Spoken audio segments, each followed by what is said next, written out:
तो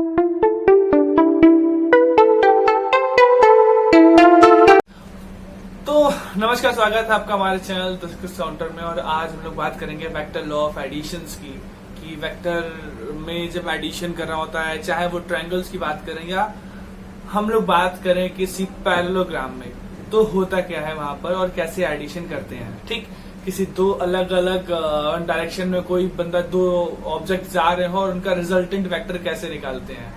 दो अलग अलग डायरेक्शन में एक सेम, अगर एक होता है ट्रायंगल लॉ, दूसरा होता है वेक्टर लॉ ऑफ पैरेललोग्राम, तो दोनों ही केस हम लोग यहाँ देखेंगे और दोनों के बेस पे ही हम लोग रिजल्टेंट वेक्टर निकालेंगे और उसके बेस पे कुछ न्यूमेरिकल्स भी देखेंगे। ठीक है, तो आइए चलते हैं हम लोग बात करते हैं। पहले कुछ होता क्या है कि इसमें वेक्टर लॉ ऑफ एडिशन में, यानी ट्रायंगल लॉ में, ट्रायंगल में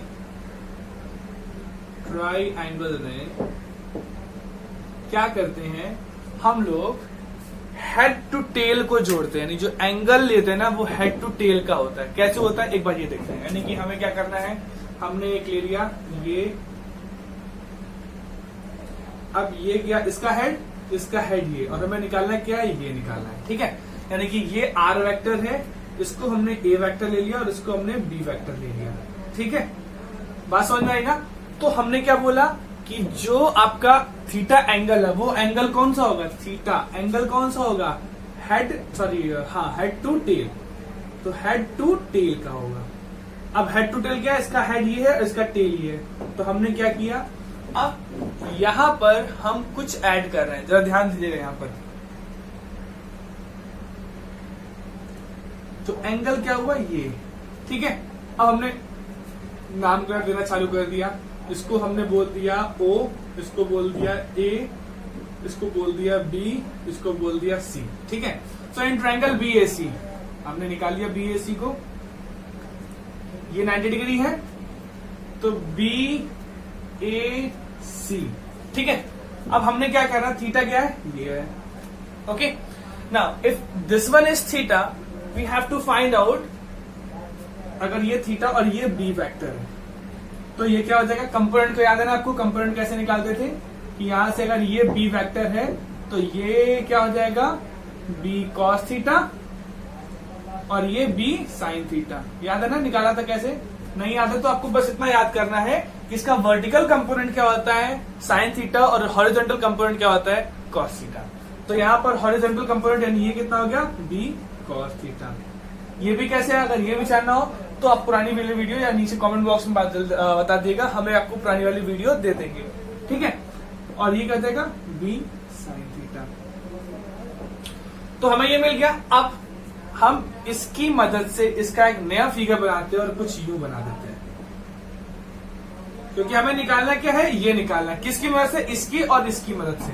तो ये B था, इस B की वजह से ये कितना आ गया, ये कितना आ गया, B sin थीटा आ गया, और ये कितना हो गया, B cos थीटा। तो टोटल कितना हो गया, A vector plus B vector cos theta, यानी A vector plus B vector cos theta.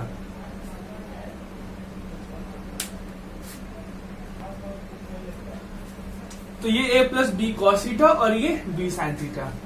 वापस अब हमारे पास क्या हो गया, इसकी वैल्यू निकालनी है, किसकी, इसकी वैल्यू निकालनी है। ठीक, डन। तो हमारे पास अगर हम इसको tan अल्फा ले लेते हैं, क्या लेते हैं, tan अल्फा। तो tan अल्फा क्या हो गया, tan alpha is equals to B sin theta, है ना, perpendicular upon hypotenuse upon A plus B cos theta. ध्यान दीजिएगा यहाँ पर थीटा क्या है, ये वाला एंगल, ना कि इसमें से कोई एंगल है। ठीक है, और अल्फा क्या है, वो इसका एंगल। ठीक, ये बात समझ में आती है। एक और चीज, क्योंकि ये पाइथागोरस थ्योरम यहाँ अप्लाई हो सकता है, यहाँ पर एक एंगल जो है वो 90 डिग्री है, तो हम ये भी अप्लाई करके देख लेते हैं।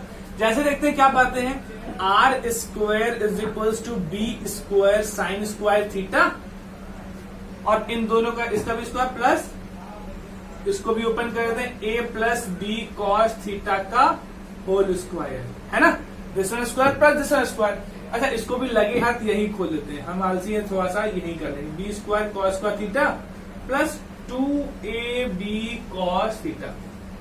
पक्का, डन है? ठीक। तो B square sine square theta, B square cos square theta, अगर बी स्क्वायर कॉमन ले लेंगे क्या हो जाएगा? साइन स्क्वायर और कॉस स्क्वायर मिला के 1 क्या आ गया? ए स्क्वायर ये वाला प्लस बी स्क्वायर, अगर sine square plus cos square करते तो दोनों मिला के 1 हो जाता, कोई दिक्कत नहीं, प्लस 2ab cos थीटा। ठीक है, ये आर स्क्वायर था, आर की वैल्यू क्या हो जाएगी यहाँ पर अंडर रूट। तो ये हमारा क्या आ गया? Magnitude of resultant vector. और आपका वो क्या आ गया? डायरेक्शन, ये अल्फा डिग्री। अल्फा डिग्री मतलब यहां से कितने एंगल पे हुआ, तो यहां से हमने निकाल दिया ये डायरेक्शन और ये क्या निकाल दिया? मैग्नीट्यूड। बात समझ में आ गई? बिल्कुल कंफर्म? ठीक है, तो अब कुछ एक एग्जांपल देख लेते हैं हम लोग। एग्जाम्पल में ये है कि आपको कुछ वैल्यू दी गई हुई है, वैल्यू दी जाएगी और आपसे पूछा जाएगा कि भाई यहां पर इसकी रिजल्टेंट यूनिट निकालो। ठीक है, तो दिया गया है आपको कुछ, ये क्या दिया हुआ है? इसकी इनिशियल वेलोसिटी दी गई हुई है u = 2i + 3j और एक्सेलरेशन दिया हुआ आपको i - 2j। अच्छा, तो यहां पर आपसे पूछ रहा है find the resultant vector eight t = 2 second. सबसे पहले थोड़ी सी चीजें हम आपसे बात करना चाहेंगे कि मोशन इन 1 डायमेंशन 2 डायमेंशन क्या होता है। 1 डायमेंशन की ऑलरेडी वीडियो मिल चुकी है ऊपर आई बटन पे। और मोशन इन 2 डायमेंशन क्या होता है? सपोज करिए कि मोशन इन 1 डायमेंशन सपोज नहीं ये होता है, अब एक यूनिफॉर्मली जा रहा है, यानी इसका कुछ पता नहीं है वो कहा, बस एक तरफ जा रहा है, एक यूनिफॉर्मली एक डायमेंशन है, एक्स एक्सिस पे जा रहा है। यही अगर दूसरी बात करें तो ये क्या हो गया? ये 2 डायमेंशन हो गया। अब यहाँ पर इसकी वेलोसिटी या स्पीड या हर जगह डायरेक्शन क्या होगी? उस पोजीशन की डायरेक्शन क्या होगी? यहाँ पर उस पॉइंट पे हमें टेंजेंट ड्रॉ करना होगा और हमें उसकी डायरेक्शन मिल जाती है। ठीक है, तो ये फर्क है हमारा 1D और 2D में। इस 1D और 2D को हमेशा हम कार्टेशियन प्लेन पे शो करते हैं, तो अगर हम इसको शो करेंगे तो क्या जा रहा है? ये सिर्फ एक्स डायरेक्शन में, एक्स एक्सिस पे जा रहा है, सॉरी, हालांकि ऐसे वर्टिकल कुछ ऐसे जा रहा है तो इसलिए अब दोनों तरफ जा रहा होगा।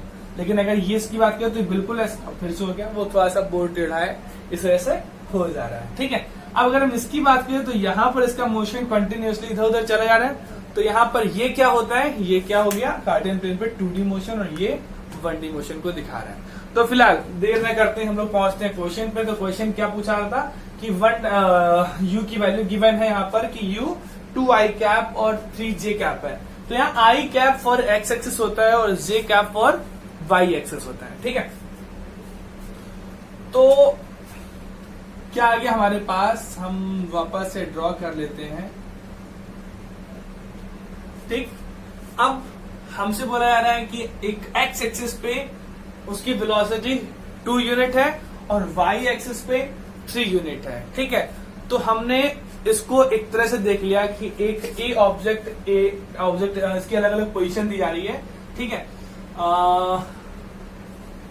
हमने यहाँ सपोज कर लिए कहीं पोजीशन इसकी कुछ ये होगी, एक्स एक्सिस पे ये और वाई एक्सिस पे ये।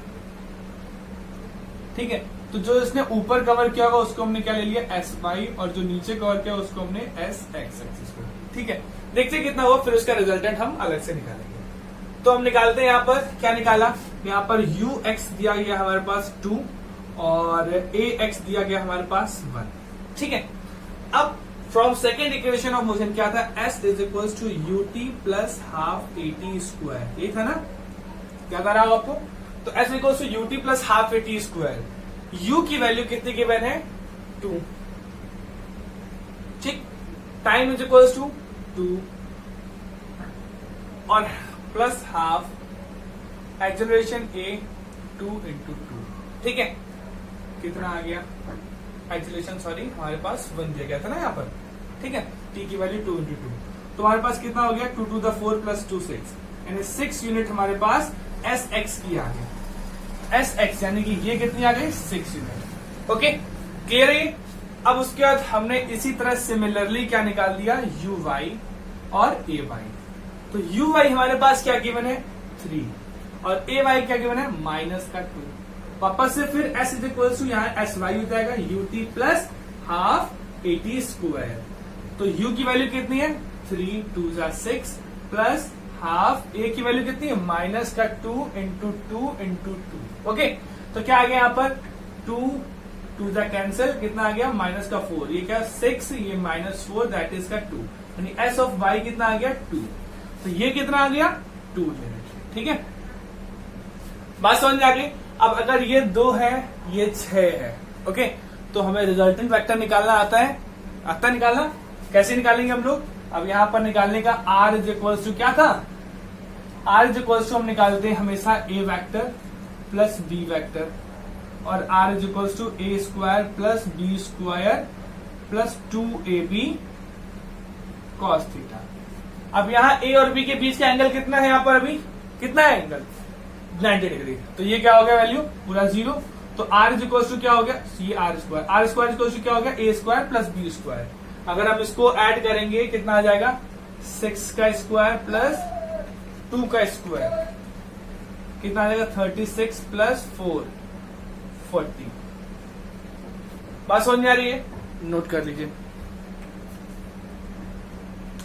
अच्छा, यहां पर मैंने आपको एक और चीज बताई कि सीधा हमने आपको √4 r स्क्वायर की वैल्यू निकालनी है ना, या √40 मैग्नीट्यूड, इसको हम लोग डायरेक्शन के फॉर्म में वेक्टर फॉर्म में कैसे लिख सकते थे, सेम यहीं पर r की वैल्यू ये 6 मिनट किस में आई थी, x एक्सिस में ना, तो इसे क्या लिख देंगे 6i कैप, और यहाँ कितनी आई थी 2 आई थी ना y एक्सिस पे, प्लस का 2j कैप, ये हमारा वेक्टर फॉर्म में रिजल्टेंट वेक्टर हो जाएगा। ठीक है, देखा कितना सिंपल है, बहुत ही सिंपल चीज है ना।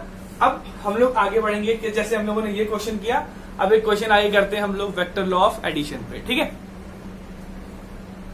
तो अब बात करते हैं हम लोग वेक्टर लॉ ऑफ एडिशन पे कि वेक्टर लॉ ऑफ एडिशन क्या होता है। तो देखते हैं वेक्टर लॉ ऑफ एडिशन क्या होता है। जैसे वेक्टर लॉ ऑफ ट्रायंगल में हम लोगों ने क्या देखा, थीटा जो एंगल होगा वो क्या होगा हेड टू टेल होगा, है ना, यहां पर क्या होगा टेल टू टेल होगा, यानी दोनों के टेल टू टेल कर जाएंगे, क्या होगा एक ये वेक्टर जा रहे हैं भाई साहब और एक ये वेक्टर जा रहे हैं, दोनों ही जा रहे हैं। अब इन दोनों के बीच के एंगल को हम लोग बोलेंगे थीटा एंगल। ठीक, ओके, डन है। यहां पर हमको क्या निकालना है रिजल्टेंट वेक्टर, कैसे निकालते हैं ये भी देख लेते हैं। तो हमने वापस से इसको ए वेक्टर देख लिया और इसको बी वेक्टर देख लिया। अच्छा, इस पॉइंट पे है ना, तो हमने एक बाय सपोज ऐसे करके सेम इसके पैरेलल बना दिया, क्योंकि पैरेललोग्राम था वेक्टर लॉ ऑफ पैरेललोग्राम, तो हमने बना दिया और इससे ये बना दिया।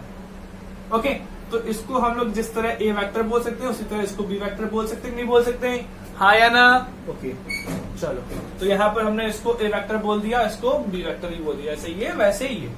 क्या करते हैं हम लोग यहाँ पर फिर से एक परपेंडिकुलर ड्रॉप कर रहे हैं, ये बी वेक्टर है, हाँ है, तो ये क्या हो जाएगा बी कॉस थीटा, हाँ हो जाएगा, ये क्या हो जाएगा बी साइन थीटा, हाँ हो जाएगा।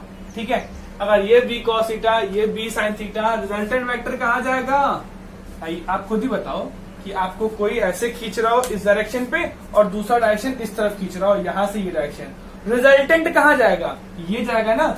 अगर एक इस डायरेक्शन पे खींच रहा हो और एक इस डायरेक्शन पे खींच रहा हो, रिजल्टेंट बीच में कहाँ जाएगा, आपके मेन कहाँ होगा, यहाँ पर फोर्स होगा ना। अगर दो लोग आपको मार रहे हो पिछवाड़े पे यहाँ और यहाँ, तो मेन आप फोकस कहाँ जाएगा, मेन स्पीड कहाँ जाएगी, रिजल्टेंट कहाँ जाएगा, वो यहाँ मारेगा ना।